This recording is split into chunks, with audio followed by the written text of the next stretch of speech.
dois jovens juristas, Márcio José de Moraes e eu. Nós tínhamos a mesma idade. A mesma idade. Mas o que aconteceu? O Ministério Público é o que a gente chama de nominus litis, é o senhor da ação penal, do litígio. Se ele não quiser que se proponha a ação, não se propõe. Existe até a possibilidade remota de se reclamar do Ministério Público, mas não funciona.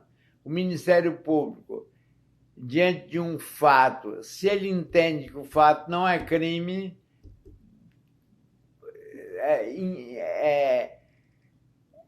arquiva-se o caso, o inquérito. Vladimir Herzog morreu na prisão. O Exército, o pessoal do Segundo Exército, montou um quadro que, visto à distância, é dantesco, né? Para usar o verso de Castro Alves.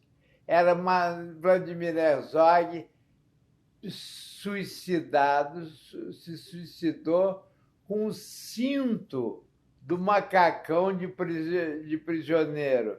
Ele teria pego o cinto, posto no pescoço, amarrado numa grade e levantado as pernas para se estrangular. Primeiro, nenhum presídio do mundo dá cinto ao prisioneiro. Inclusive, existe uma expressão conhecida na polícia que é tire o cinto dele. Quando se diz tire o cinto, quer dizer, vai botar ele no cilindró. Então tira cadarço, cinto, tudo que pode ser usado pelo prisioneiro contra si mesmo ou contra alguém mais. Bom, morto Vladimir Herzog, o Exército se apavorou. Uma portaria do comandante do Segundo Exército, general Ednardo Ávila Melo, instaurando um inquérito para apurar as causas do suicídio do jornalista Vladimir Herzog. Ora, você não estabelece um inquérito para apurar as causas de um determinado acontecimento, né? De um acontecimento específico. Você pode estabelecer uma causa, né? A causa de uma colisão de veículos. Mas você não pode estabelecer um inquérito para instaurar um inquérito para estabelecer por que o veículo X bateu no veículo Y. Então, você pode instaurar um inquérito para saber por que fulano morreu. Agora, não porque fulano se suicidou. Então, você não pode colocar nesses termos. Não pode fazer um inquérito para estabelecer as causas do suicídio, não. As causas da morte. Inclusive, pode estabelecer que a morte se deu por suicídio.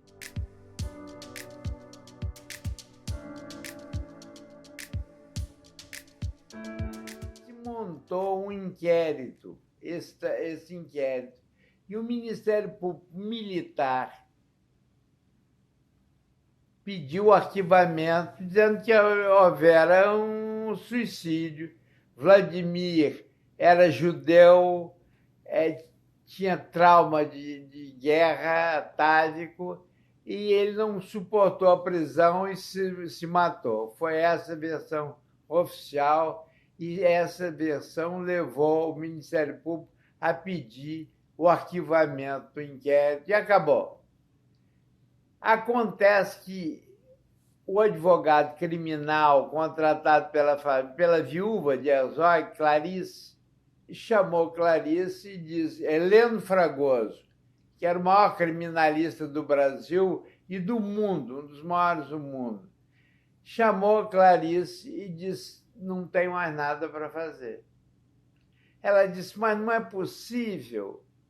Como é que eu vou dizer aos meus filhos que o pai deles se suicidou quando o senhor sabe que é mentira, eu sei, todo mundo sabe? Ele disse: não tem solução. Ela disse: mas não existe um advogado capaz de dar uma satisfação? Ele disse: olha, eu vou chamar um advogado da minha confiança. Me chamou. Nós éramos membros do Conselho Federal da Ordem dos Advogados do Brasil. Ele representando o Paraná e eu o Espírito Santo. Então, ele me pôs esse problema. Ele disse: olha, tem outra coisa. Não pode pedir dinheiro. Pedir uma condenação em pesos e danos. Se você propuser uma ação condenatória, vão dizer que é uma família querendo dinheiro em cima da tortura, da morte, da prisão ilegal do Vladimir Herzog. Eu, então, disse: bom, vamos ver. Desde Roma existia uma ação pela qual se podia pedir ao juiz apenas para declarar uma situação. Chama-se ação meramente declaratória. O juiz pode declarar: isto aqui é uma escritura de compra e venda. Ele não comprou nem vendeu, apenas declarou. Então, eu propus uma ação contra a União Federal, não pedindo dinheiro nenhum, pedindo apenas a declaração da responsabilidade dela pela morte, pela prisão arbitrária, pela morte, pela tortura de Vladimir Herzog, não pedindo que a União fosse condenada a pagar nada, mas dizendo que a família tinha direito a pedir uma indenização. Não se pedia indenização, pedia apenas a declaração. Hoje, aliás, houve uma mudança na legislação, mas pedia-se a declaração. Eu faço as minhas petições, fazia, manuscrita. Está lá em cima a petição inicial da ação Herzog. Olha lá. Agora, é uma coisa interessante. Normalmente, eu faço a petição e depois que ela é transcrita à máquina, naquele tempo era máquina, não havia digitação, eu rasgo o original. Aquele eu não sei por que eu não rasguei. Agora, neste processo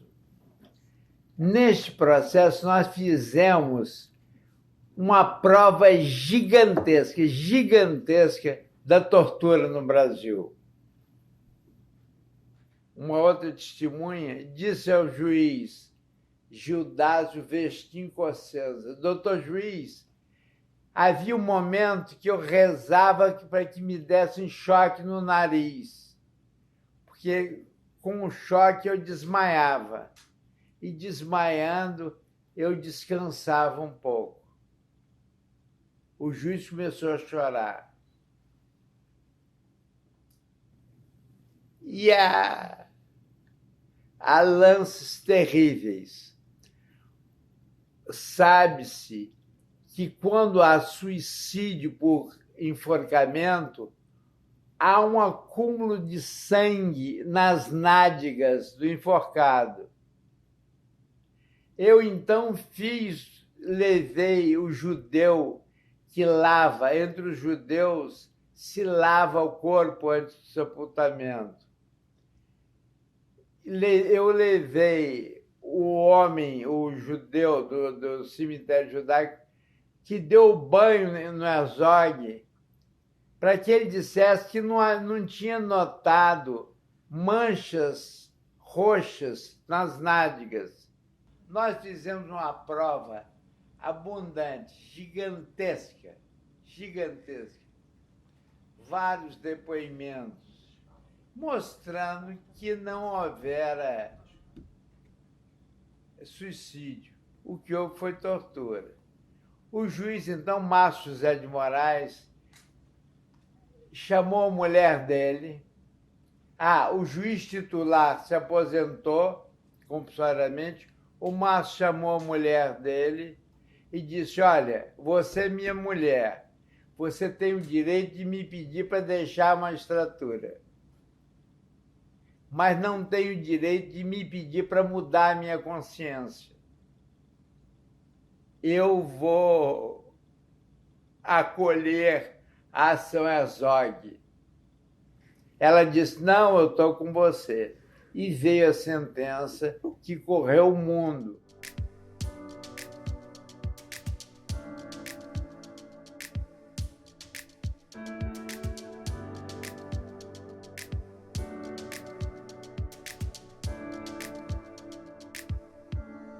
Eu não seleciono os casos é que me selecionam.